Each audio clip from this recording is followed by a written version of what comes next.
হাও মাও খাও, জান্নাতুনের গন্ধ পাও। এই জান্নাতুন, কেমন আছো তুমি বলো তো জান্নাতুন? খুব দুষ্ট হয়ে গেছো, তাই না জান্নাতুন? দেখো দেখো, আমি এসে গেছি।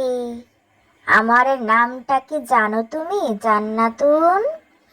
আমার নাম হচ্ছে লালটু ভূত।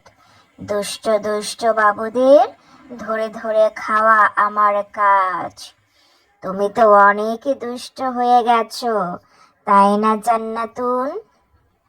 তাই আমি এসেছি তোমাকে ধরে নিতে জান্নাতুন। এখন তুমি বলো, তুমি কি করবে জান্নাতুন?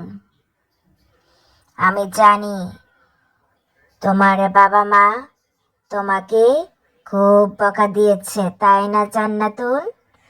এত দুষ্টুমি করলে বকা তো দেবেই, তাই না? তুমি খেতে চাও না কেন জান্নাতুন?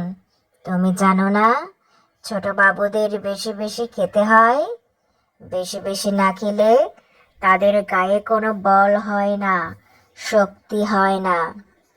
গায়ে যদি শক্তি না থাকে তাহলে আমার সাথে তোমরা পারবে না জান্নাতুন। তোমার মতো অনেক ছোট ছোট বাবু আমার কাছে আছে জান্নাতুন। আমি তাদেরকে ধরে এনেছি।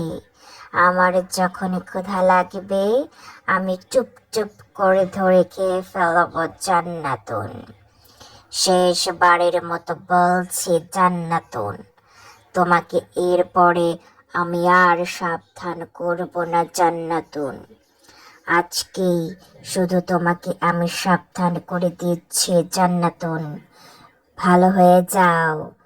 ভালো হতে হলে শুধু নিজের ইচ্ছা শক্তি লাগে জান্নাতুন। তুমি যখন ভালো হয়ে যাবে তখন আমি তোমার বন্ধু হয়ে যাব জান্নাতুন। আমি তোমার বন্ধু হয়ে গেলে তখন আর কেউ তোমার কোনো ক্ষতি করতে পারবে না জান্নাতুন। তুমি কি সেটা চাও না জান্নাতুন? শোনো জান্নাতুন, ভালো হয়ে গেলে মানুষ তোমাকে অনেক ভালোবাসবে। তখন সবাই তোমার বাবা মার অনেক প্রশংসা করবে, বলবে জান্নাতুন আসলে খুব ভালো, জান্নাতুনের বাবা মাও খুব ভালো। তখন তোমার কেমন লাগবে বলো তো জান্নাতুন? নিশ্চয় অনেক ভালো লাগবে।